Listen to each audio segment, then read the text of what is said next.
Mr. Willis Stone, who has come all the way from California to give you the background of the Liberty Amendment, of which he is the author. A great deal of misinformation has been disseminated, most especially in the state of Massachusetts, on this particular amendment. A number of citizens of Massachusetts have stood shoulder to shoulder with Mr. Stone before our Massachusetts legislature on at least 2 occasions, attempting to get them to memorialize Congress to pass this constitutional amendment. It will take a great deal more support than we've been able to muster so far in Massachusetts to put it across, but even in Massachusetts, it is not impossible. Mr. Stone.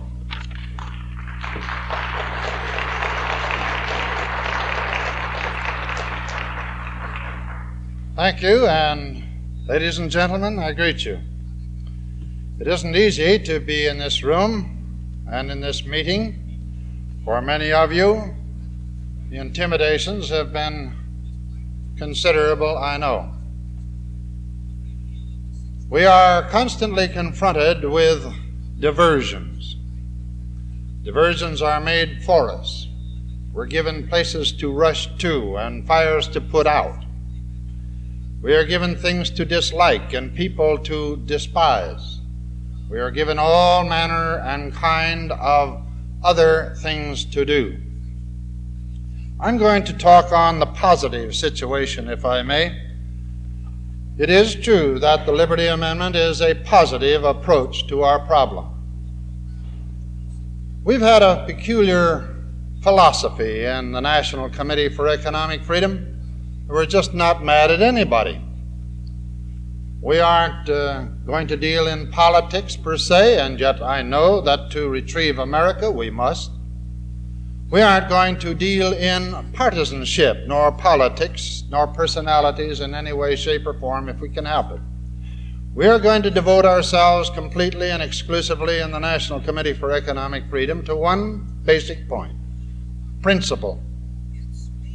If we can replace the antagonisms with the positive approach to a definite, enduring principle, we can eliminate the antagonisms, and this I believe. The first lesson that we have learned on earth is to cry out for what we want. And the baby gets what the baby wants by simply crying out until he does or she does. Isn't this the truth? When we go into commercial life, we learn to sell our product, not the competitors. We learn to approach our objective, our product, our instrumentality, our service, whatever it may be, with positive integrity, knowing what the product is, how it will serve, and selling this one idea, and in this way only, and never selling the competitor's product at all, even mentioning it. We find that we can make a sale of our ideas, our ideals, our product, our principles, and we make them positively. This was the whole theme of our revolutionary history. It is a strange errand, isn't it, that brings us here together? John Rislow and I, coming from California, to gather here in the cradle of liberty to talk about freedom and how we might win it again, when here's where it was born. I wonder how many of those people who picketed the place today have ever been at the bridge with any degree of reverence at all to the enormous event that took place there so long ago. When these men gathered there and fired the shot heard round the world, without knowing whether anybody else, any place else on earth, would ever join them in the cause of freedom. Outnumbered by how many thousands to one in their attack upon the greatest military power on earth, just these few in a small village in the colony of Massachusetts. Why, do you imagine, that they took their stand there? What was in it for them? Could it possibly enrich them to defy the greatest military power on earth simply because they wanted to be free to plant their crops as they so chose, to reap their crops and to live their lives in their own way, offending no one, benefiting themselves and their family and their community, and in the process the whole commonwealth. Wasn't this the divine idea in the first place? And yet they were having trouble as we have trouble today. They took their stand solely on a basis of faith. Have you been at the bridge lately? Every time I go there, the little tingles run up and down my spine. I'm so infernally proud to be something of the same breed of creatures as they, who for the sake of absolute faith in a principle in which they believed, took their stand. And out of it, everything we have, everything we hope for, everything we have contrived has flowed from that one event. We can take a new look at the question of freedom through their eyes, perhaps, and see that while we struggle against things, that it is a fruitless struggle unless we struggle for something. We know pretty much who we oppose. We know pretty much who has done bad things. We know pretty much what it is that we oppose and the villainy that has been let loose in the world. There's nothing new about it. The cast of characters change from time to time. This is true. But the quest for truth, this wrestle between the false and the good, it is everlasting. And as our founding fathers said, each generation must fight its own fight for freedom, because there will be always those who will subtract freedom from us by the various and devious devices that are available. There's no question about these devices. Lord, you can find out all in a book. It was written long ago. A man by the name of Machiavelli wrote it all down so that the Medicis might practice tyranny a long time ago and in another continent. The same rules of conduct still hold true. Just chip away at the rights of the individual and make the individual dependent upon the state, and then dependency terminates independency. You cannot be independent if you are dependent upon the handouts from the sovereign state and the ruler. Government is an instrumentality. It has no soul, no knowledge, no wisdom, no mind, no heart. It is an instrumentality operated by people, and when we talk about government as sublime, it is no such thing. It is only what people make it, and the people make it what the people who control it contrive to do. It is power. It is force. And now we come to the question of what kind of power and force are we going to submit to through this machinery of government? Are we just going to submit and hope that the tyrant is benevolent? You may find a benevolent tyrant here and there in history, but be he benevolent or ruthless, he is still a tyrant, and with his passing or with his changing mood, the benevolency or the ruthlessness alters and changes, and humanity suffers. The whole theme of the American concept was spelled out by Jefferson. He said, "Let no more be said of confidence in men. Just bind them down from mischief by the chains of the Constitution." Now, do we believe in this philosophy of binding down those whom we are obliged to trust with power? This is the American philosophy, and you cannot change it. If we're going to really achieve this freedom under God we talk about, we're going to have to achieve it through freedom under equitable law. What equitable law? Is it going to be the law that's handed down to us by a Supreme Court or a President or a Congress? Or is it going to be the law that we, the people, do ordain and establish? Those are the first words of the Constitution, if you will recall. We, the people of the United States, do ordain and establish this Constitution.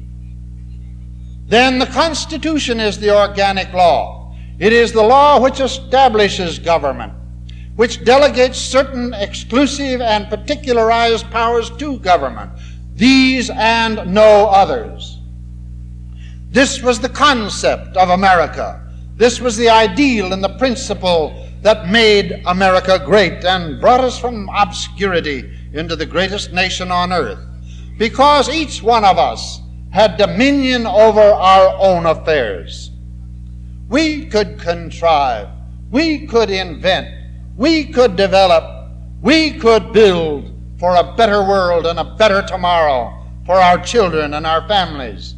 And so society ruled the land, and government was very limited until that penetration point arrived in 1913, called the 16th Amendment, which set aside the restraints upon the federal government by which the Article 1, Section 9, Paragraph 4 of the Constitution clearly says that no capitation or other direct tax shall be levied except in proportion as it is apportioned among the states, as prescribed by the census.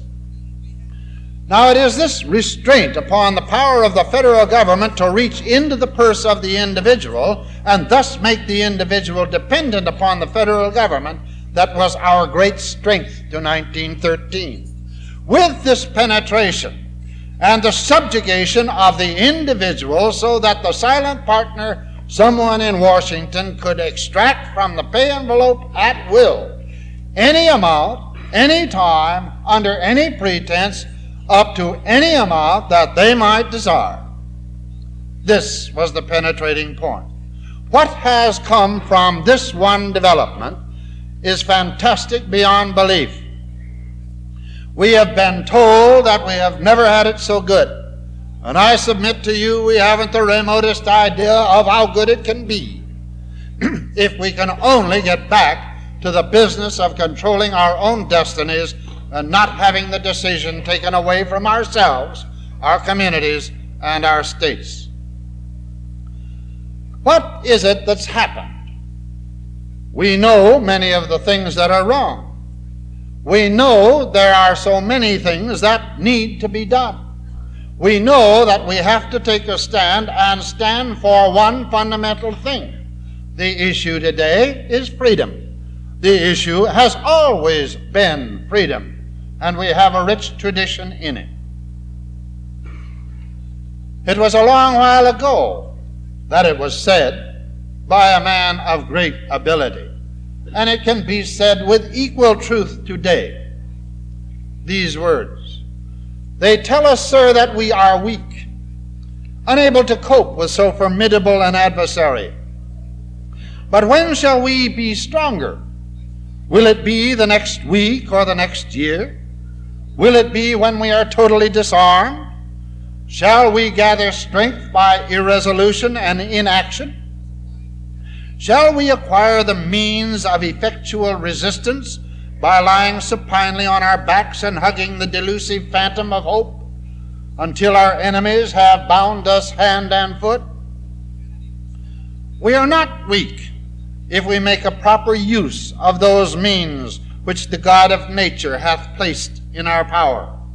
Armed in the holy cause of liberty and in such a country as that which we possess, we are invincible by any force our enemy can send against us. Besides, we will not fight our battles alone. There is a just God who presides over the destinies of nations, and who will raise up friends to fight our battles with us. The battle is not to the strong alone. It is to the vigilant, the active, the brave. Besides, we have no choice.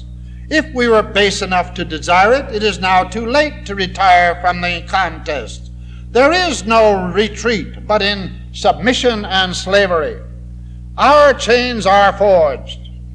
Gentlemen may cry, peace, peace, but there is no peace. Why stand we here idle? What is it the gentlemen wish? What would they have? Is life so dear, is peace so sweet, that it must be bought at the price of chains and slavery? Forbid it, Almighty God.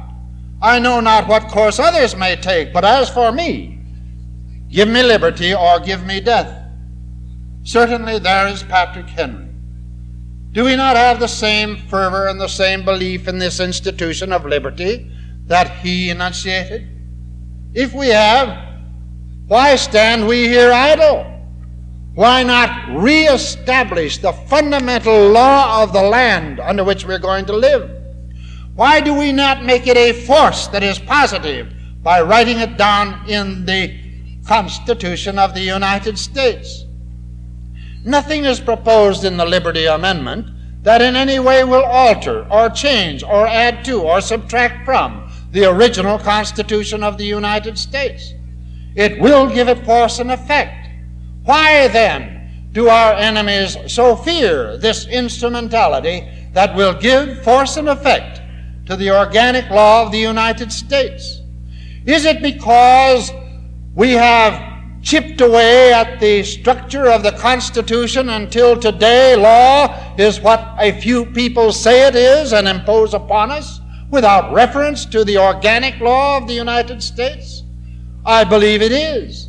We have come a long way through the processes of freedom, and Thomas Jefferson long ago said that it is an unfortunate truth that rich people may not long remain free. And we are rich, terribly rich. We have become a race of spectators rather than a race of participants. No longer do we gather at town meeting to decide the destinies and the activities and the practices that we shall operate as a group of people living together. This is old hat. Today it is not thought of. We go to the polls once every 4 years, and in a half a minute we've cast our ballot, and we've done our whole job of citizenship. And this is not so. We are not concerned with who we're against or what we're against. We must be concerned with what we're for. What is it we want out of this life? What will we have in the organic law? We know how we came to this pass, or we should, but do we know how to retrieve the standards of freedom that should be ours no matter what? And do we have the faith and the courage to employ these practices, employ the organic law of this land to regain our liberty? The Liberty Amendment is here. It is developed simply because we have seen the gathering storm that has assailed all of us. Intimidation here today. Intimidation everywhere. Through the route of the income tax, every one of us tremble when we fill it out. We tremble all over again when we send it in, wondering if that man is going to come around and compel us to spend months and months and months of our time explaining what we did 2 years ago instead of progressing to the future to new achievements and accomplishments.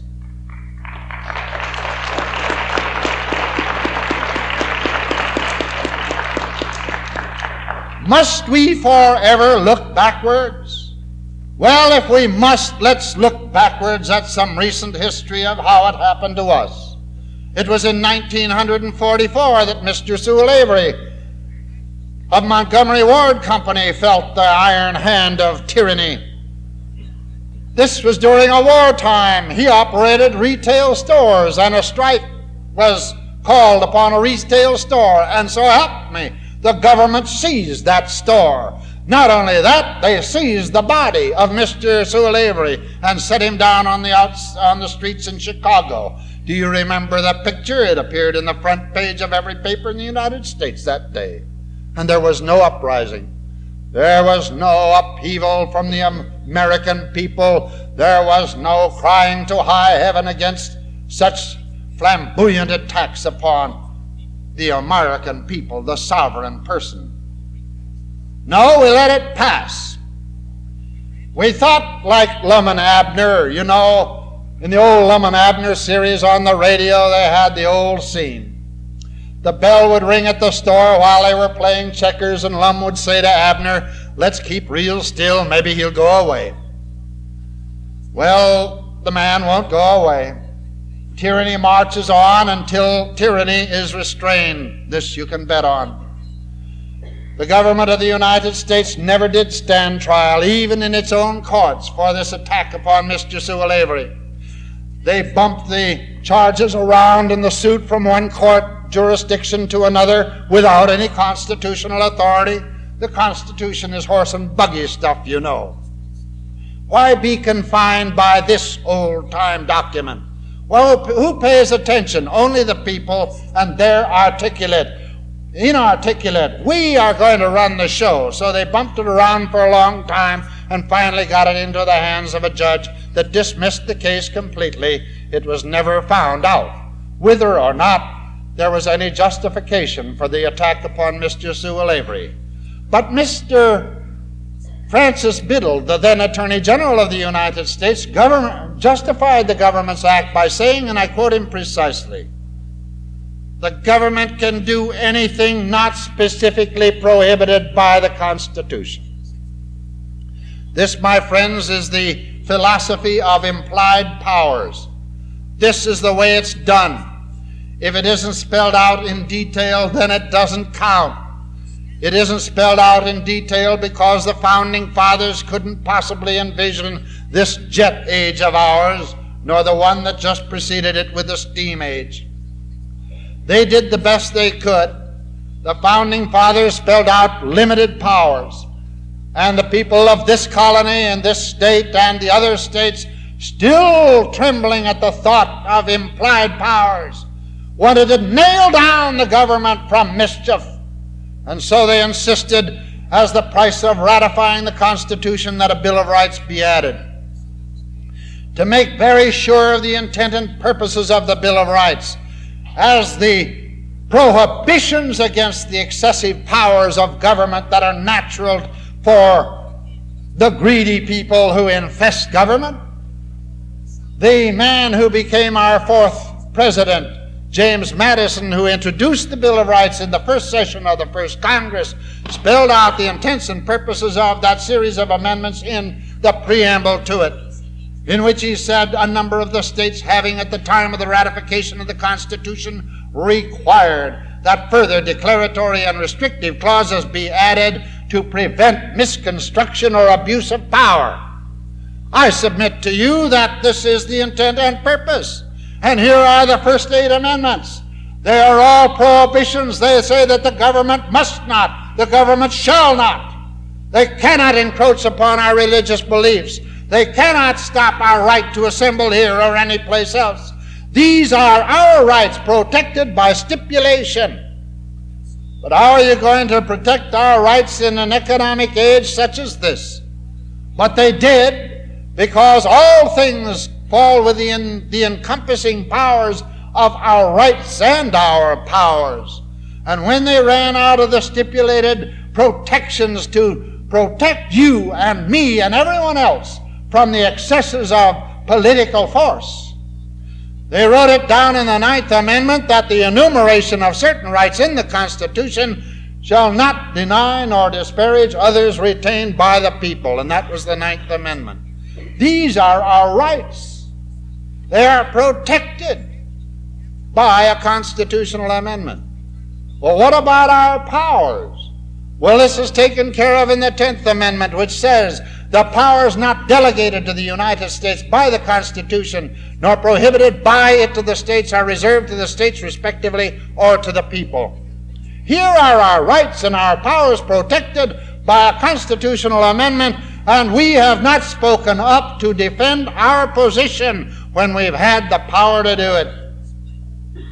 And today we're into trouble. Oh, we're into deep trouble. Getting into it and seeing this philosophy of implied powers flowing out of that Sewell Avery case, we began to make some remarkable discoveries. Why, it's fabulous what's happened while we've been entertained with football and baseball and basketball and soccer and hockey and radio and television and theaters and musicals and every conceivable entertaining operation to wean us over to the business of spectating and not to participation in our public affairs.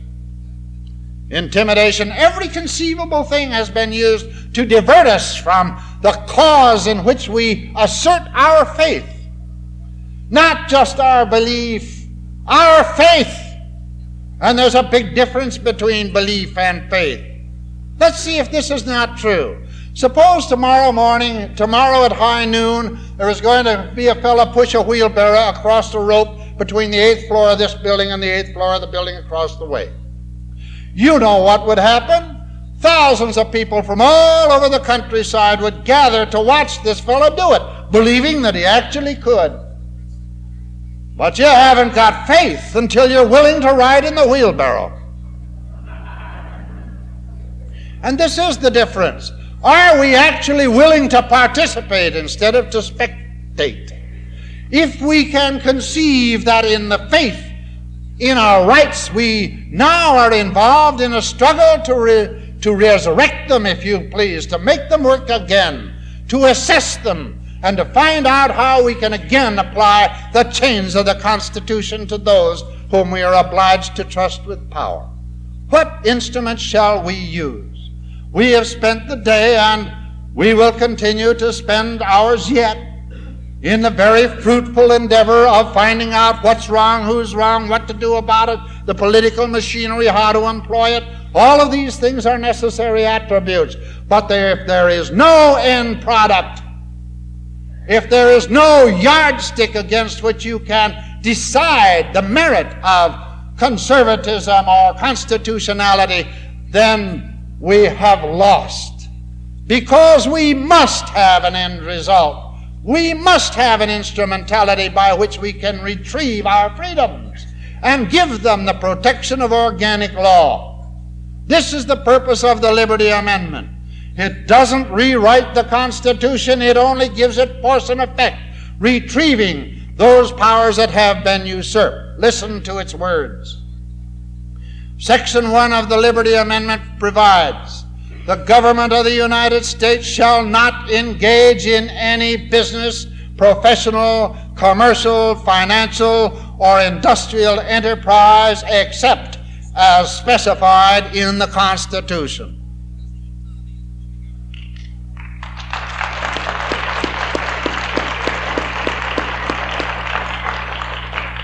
There aren't many words there, but it'll put the Constitution back to work. And those last 6 words, except as specified in the Constitution, those 6 words, in effect, reactivate, rededicate, redelegate every power that the Constitution of the United States gave to the federal government. It reconfirms every single constitutional power that's there and retrieves all others. It takes them back to the states where they belong, again making the states sovereign, giving the states jurisdiction over their own internal affairs. It again makes the individual free, because the encroachment cannot happen again under these terms. The people have the power to ordain and establish the Constitution, and if the people wants the federal government to go into the banking business, the insurance business, the housing business, or any other business, it is within the province of the American people to delegate that authority by a constitutional amendment.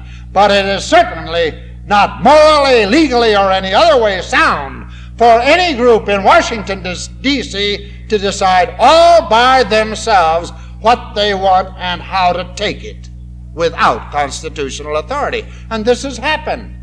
Oh, well, it might have happened once or twice, say people. Once or twice. My goodness sakes. Do you know how big it is? We've done a study. We've looked, and it's hard looking too. We have found over 700 agencies of the federal government deeply employed in direct competition with private enterprise, although they have no constitutional authority for so doing. Over 700. Don't you hate these people with their round figures? The hundreds, the thousands. You know, it pays to be a skeptic, and I urge every one of you to be a skeptic. If it isn't provable, it isn't right. And when I say 700, be skeptical. I found out a long time ago that it pays to be a skeptic.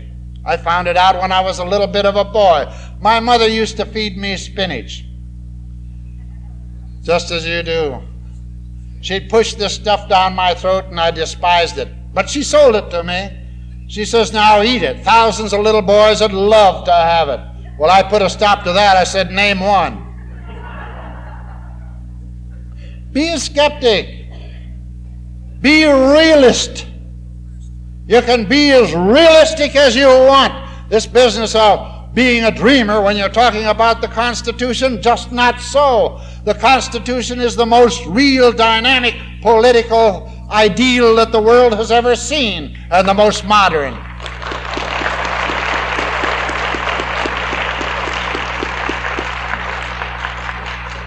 We get all confused with dollar signs sometimes, and we should get it down to bedrock so that we can understand it. I had an experience of this kind. A couple of kids having an argument outside my office window not long ago. One of them said to the other, I'll bet you $1 million. The other kid, he was no slouch at all. He says, oh, I'll bet you $1 billion. But the first kid was a realist. He brought it right down to bedrock so that he could understand it. He says, I'll tell you what I'll do. I'll bet you a nickel. And you know, the $1 billion bettor wouldn't take it. Now, this is understandable when you come right down to it, because a nickel they understood. It was so many jelly beans or so much chocolate bar. I mean, this had consumable ideas. This they knew about, like I do. But $1 billion or $1 billion or 100 or 1,000, these are abstractions. I tried to reduce $1 billion into an understandable thing. The idea came to me when I was in Reno, Nevada not too long ago, when Nevada adopted the Liberty Amendment, and I changed the $20 bill and they gave me 19 silver dollars and change. Well, this had me leaning way over to one side, and I thought, well, I wonder how big a stack this makes. And I had a little pocket 6-inch scale, and I leaned it up against these $19 and discovered that $19 makes a stack of silver dollars exactly 2 inches high. Being an industrial engineer, I always go into mathematical equations, and so $1 billion would be X number of these, one on top of the other, and I discovered that there's no trick to getting to the moon at all.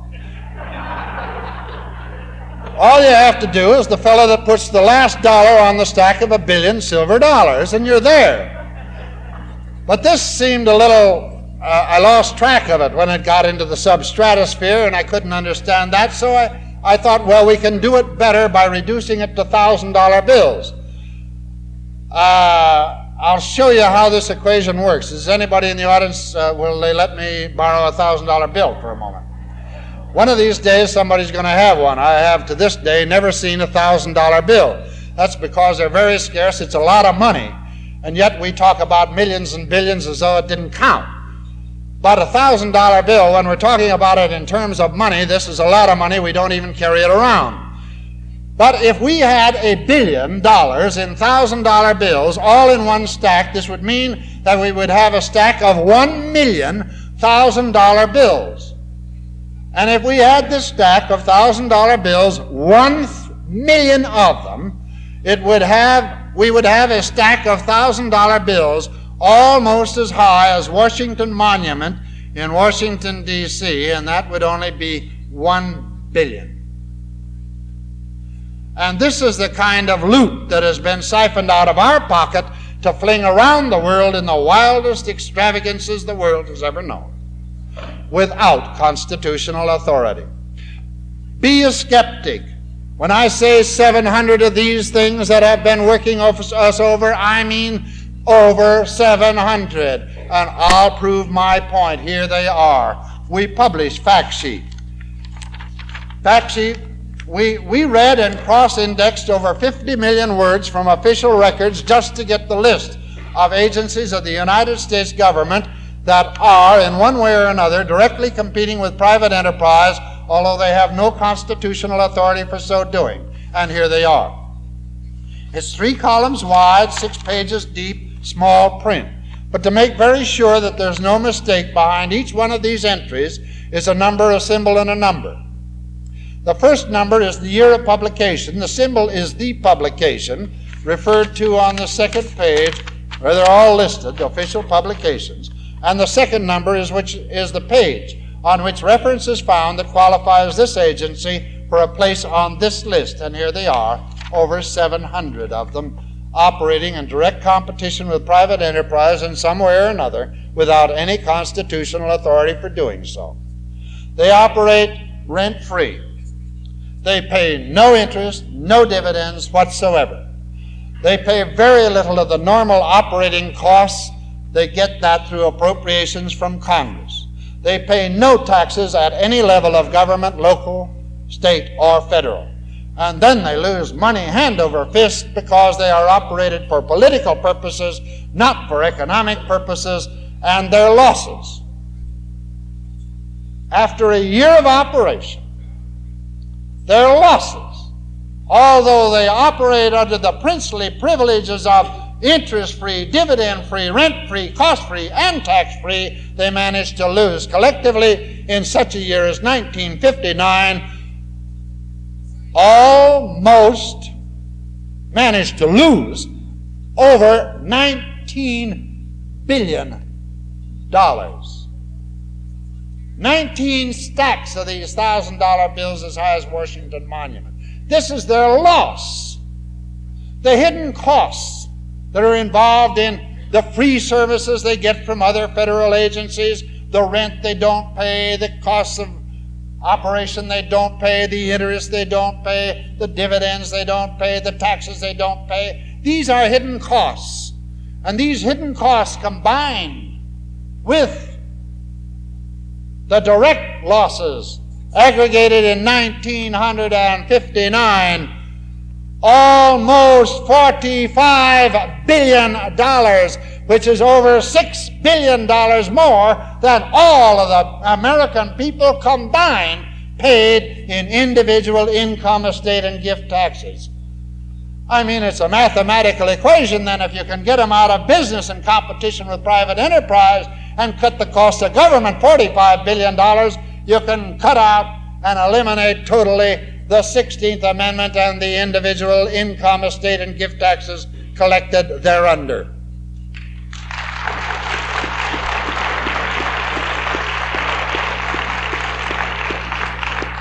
It seems fabulous, I know. But I'm going to tell you that there is no fiction writer in the history of the world that could ever write this kind of fiction. Truth is stranger than fiction. And I'm an engineer. I deal in facts. I don't care where the facts may lead me, but as long as I stay with truth and stay with facts, as long as any of us will stay with truth and stay with facts, we'll never be misled. On this you can bet. And so we have analyzed the federal government's own records. We didn't manufacture any of it. It's all in print. They did it. They reported it. This is their record. We glean from many sources the stories that we have told in a single page reporting on these various federal agencies. Oh, these are Lulus. You never heard of them, possibly. The very first one, Abaca Production and Sales. Do you know what Abaca is? You should. You have been buying lots of it.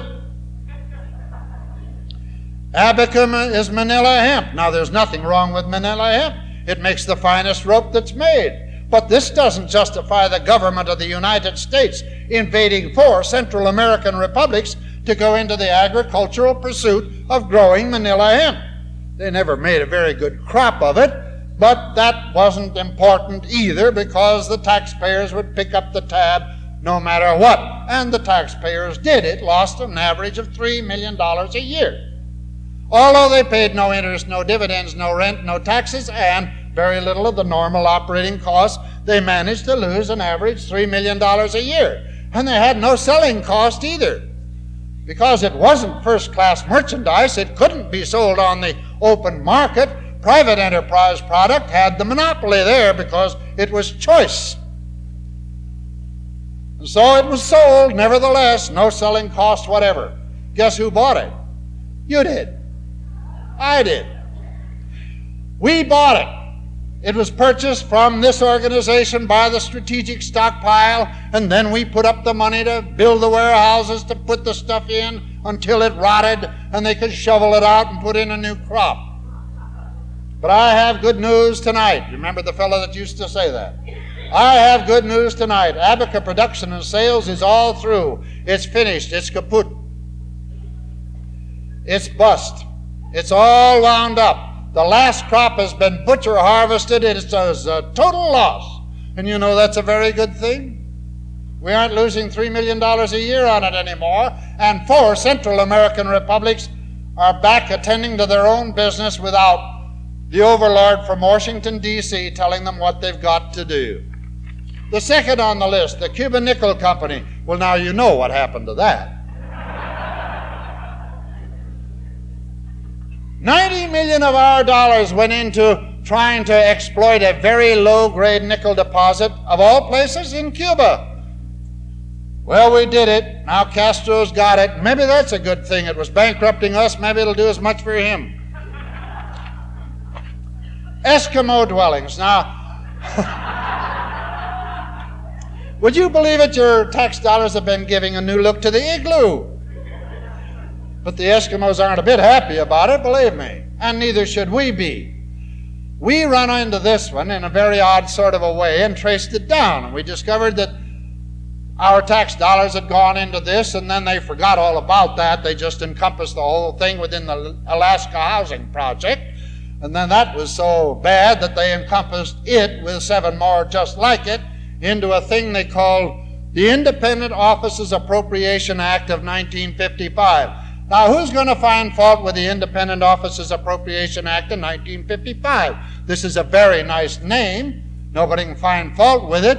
What does it mean? Well, it means that all of these defunct lending organizations that consume $2.5 billion, that's spelled with a B, billion of our tax dollars, this was the organization that was going to liquidate this grand, eloquent gesture of flinging our tax dollars about. And the 1958 budget gives us this kind of a resume. It points out that of the original $2.5 billion that was put out for lending to these grand causes, with the advice that we would never lose a penny in it, the total irretrievable loss is already amounted to $1,580 million, or over 60% of the total volume of money that went down that rat hole. Of the other $907 million still to be retrieved in 1958, $674 million has been retrieved and returned to the Treasury. And I bet you this brings joy to your heart. The other $233 million is still being liquidated. That's a polite way of saying it's being written off. Passamaquoddy tidal power. Now this is a good one. This is up in Maine, on the Bay of Fundy. Some engineer had a brainstorm. He sat up there on the bluff and he watched the tide rush in, and then he saw it go out. The tides go up and down, you know. And he figured out an idea. Let it come in, fence it off, make it go through turbines. It'll turn the turbines and manufacture electricity. And you know he's right. It can be done. The trick is that you can make it on a treadmill cheaper. But in politics, economics don't enter into the picture, and one of the first things the Franklin Delano Roosevelt administration #1 did was to pass this act and spend millions of dollars up there on a survey to figure out the feasibility of this whole idea. By 1936, it became so corrupt they had to kill it. They didn't want to go to the electorate and explain it in 1936. So it was abolished. But it's back. It came back in the Eisenhower administration, proving that it isn't a question of Republican versus Democrat. It's a question of Americans versus bureaucracy. And as long as the bureaucrats that run the show, they don't need excuses. All they need is happy ideas, soothing syrup, and sugar coating. And any pill will work.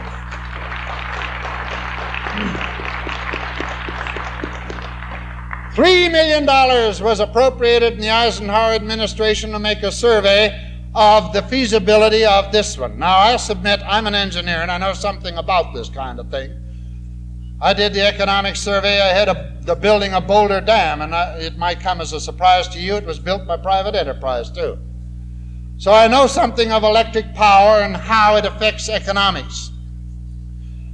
$3 million was spent for a survey on this, and every dime of it was spent before they came back with a report. And any qualified electric engineer could have sat there while he was fishing and come up with the proper result. All he has to do is to say it is not economically feasible, and he'd have been dead right, and this is the product of $3 million worth of survey. They said it was not economically feasible, but, you know, it's a funny thing. They go out to make a survey to find out if it's economically feasible. In one sentence they say it isn't, but. And this three-letter word transfers everything from the economics to the political, and then you're into trouble, because following that sentence is the rest of the report, and this is the way it goes. It is not economically feasible, but spending a couple of $1 billion up in this very sparsely settled area will relieve unemployment. You know, the people in that sparsely settled area would be the very first to figure out that there was any unemployment. There won't be any unemployment up there until they import some loafers to be unemployed. But this doesn't make any difference. That's Passamaquoddy. Rama Road. This is a road through the jungles of Nicaragua, starting no place, going no place. We built it, $12 million worth of it. And the year it was completed, Congress appropriated $3 million to survey the road. I always thought they did those things first. So they spent the $3 million on surveying the road. Now, any one of us in this room could have come up with the same answer in 5 minutes had we been there, because their survey showed that the jungle has overgrown the road. So what do you think? We're building it all over again, but this time it's twice as expensive. The Texas City tin smelter is now, I have good news, back in private hands. It lost fantastic quantities of money under government ownership. Now it's paying a profit. Isn't it strange? Same machinery, same operation, same activity, just the difference in management. Political management or economic management. Economic management makes it pay. Sugar Act program. Now your state can grow sugar beets, as every state can. But under the Agricultural Department, when it was in Henry Agard Wallace's hands, they schemed a great big scheme. All you have to do is to prohibit the production of sugar in the United States, and you can import it from the rest of the world, and it's a great deal better and faster process of getting rich. Why, this is wonderful. They eliminated by law the capacity of American sugar beet and sugar cane farmers from producing over 54% of our domestic consumption of sugar.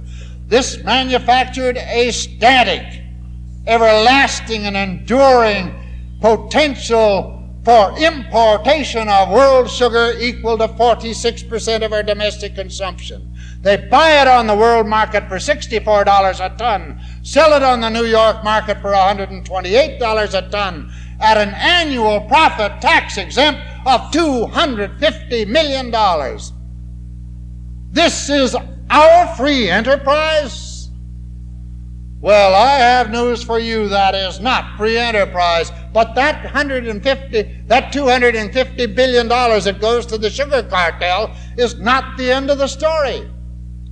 We discovered in this Castro affair, when the State Department finally found out what everybody else in the world knew, that he was a communist, and were compelled to break with him, they discovered that the State Department, of all things, had been paying a bribe to the tyrants of Cuba for years and years and years of $150 million a year just to get them to sell their sugar to the international sugar cartel at $64 a ton, so they could sell it on the New York market at $128 a ton, so that the sugar cartel could make $250 million a year net profit. But that isn't all. Look in the budget of any year and you'll find that Approximately 80 million of our tax dollars every year are employed to police the American farmers to prevent them from growing sugar for our domestic table. This is our private enterprise system. The Virgin Islands Corporation, boy, the looting that has gone on there. The Alaska Railroad, this is a cutie. This is the only railroad on earth that ever had a steam-heated tunnel. That's right. It was wonderful. They put great big doors at both ends of the tunnel and a steam plant inside with engineers to keep the steam up 24 hours a day, 7 days a week, right around the clock. This took quite a crew. And they eat. They had to have cooks. They had to have somebody to serve it, a toothache man, a dentist. Why, you can build a nice community on this payroll to keep the steam up in a tunnel. And it's all nice and cozy. That is, it is until a train comes along. Then you have to open up the doors and the cold air blows through and you undo all this good work. But you know, they've solved even this. They've rerouted the railroad around the tunnel. Aren't these crazy? But this is the way they go. They're absolutely weird. But this is where our money went, and we haven't noticed. We've been so busy making the money to pay to the tax collector and fearful that he's going to ask us what we did with our money 2 years ago that we haven't bothered to ask them what they did with theirs.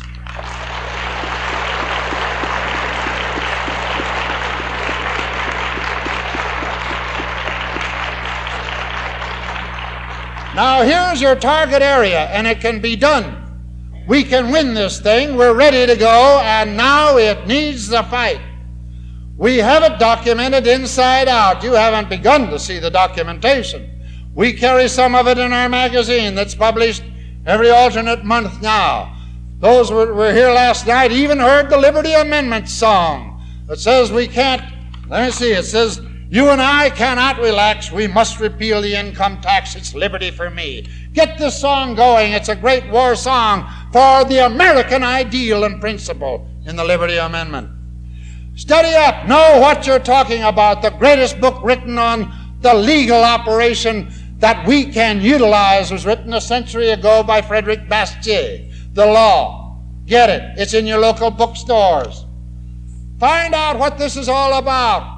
Find out what the Founding Fathers intended when they started the Constitution of the United States. There's only one way you can find out. Not from me, from them. They wrote it all down in the Federalist Papers. And there's a new volume out. It's a paperback, 75 cents. And in the back of, here's the 85 essays. They're just as they were originally written by Madison and Jay and Hamilton. And in the back is a copy of the Constitution with marginal notes referring to the page in the essays, referring to this part of the Constitution and the intent and purpose of it. These are the things that can be done. If you want something very nice to popularize the Constitution, there's copies of the Constitution in this beautiful blueback-bound book that comes from Chicago on the Constitution. That one's $1, and it could be had in your area too, I'm sure. But get acquainted with the Constitution. This is the citadel of our defense. We cannot defend our institutions unless we know what they are. Can you keep your freedoms if you don't even know what they are and have them spelled out? Isn't it necessary that we delineate our position exactly and spell out our faith in the Constitution and make it real again? Here's a way of doing it. It is a way that is legal. It requires adoption of a constitutional amendment to give force and effect to the original Constitution and to repeal the 16th Amendment. It is the Liberty Amendment. The 4 sections are very carefully worked out. They will not alter nor change the original Constitution, but will give it force and effect. This is now pending in Congress as House Joint Resolution 23 and will be reintroduced into the same number next Wednesday on the 9th by Congressman James B. out of California, whom you've already heard about today. We are now taking this. 6 states have already approved formally the Liberty Amendment. They are, and in the sequence of their adoption of the resolution, They are Wyoming, Texas, Nevada, Louisiana, Georgia, and South Carolina.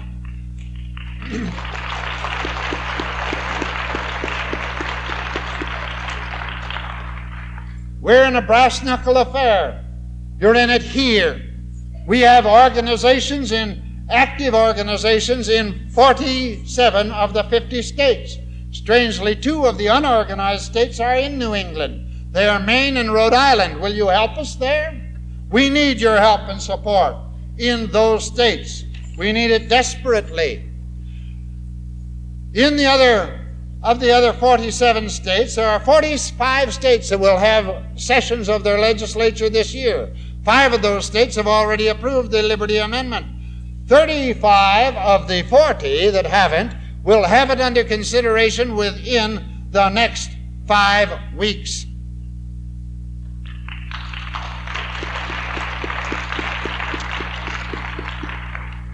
The list is contained in this John Birch Society bulletin that is just out, and the list of 34 are shown here. The 35th that I just mentioned is New Mexico. We know now it will go in there. This needs enormous quantities of organized, articulate public support. We are doing everything that we can possibly do to orient and prepare your materials so that it can be effectively presented. We are now in the process, and when I get home on Tuesday, I shall read the script on a film strip that should be ready within a month. We are now in the process of printing a book that will run about 230 pages that will answer question after question after question on all possible fields for the Liberty Amendment. This needs circulation. We are now in the process, and I have the good news from a producer that has wrangled a way of presenting 8 12.5-minute television shows to over 20 million people for $15,000. There's only one thing troubling me: $15,000. I've got to raise that money before we put it in film so that we can do this job. These are things that need to be done. And like every constitutional organization, we're desperately short of money. Aren't we all? This work to retrieve America for Americans is always short of money. The enemy gets there first with an official take right off the top through the withholding tax. But we can win it if we will. Don't be disturbed about the lack of thousands in these rooms on this occasion. Remember that it was not very far from here when they dropped anchor of the Mayflower. There were only 41 people there to sign the Mayflower Compact. It isn't the numbers that's going to make the difference. It's the devotion to the principles that is going to count. I know that this group gathered here are devoted to the concepts of the individual, the rights and the powers and the prerogatives of the person made in the image of God and given dominion over the birds of the air, the fish of the sea, and everything that moveth upon the earth. But until we can put it into the organic law and restrain the insatiable appetite of the American bureaucrat, we cannot have it. Oh, please God, touch us. Give us guidance. Give us knowledge. Give us the wisdom to know the right and the courage to fight for the right, that this glorious land of ours may long be bright with freedom's holy light.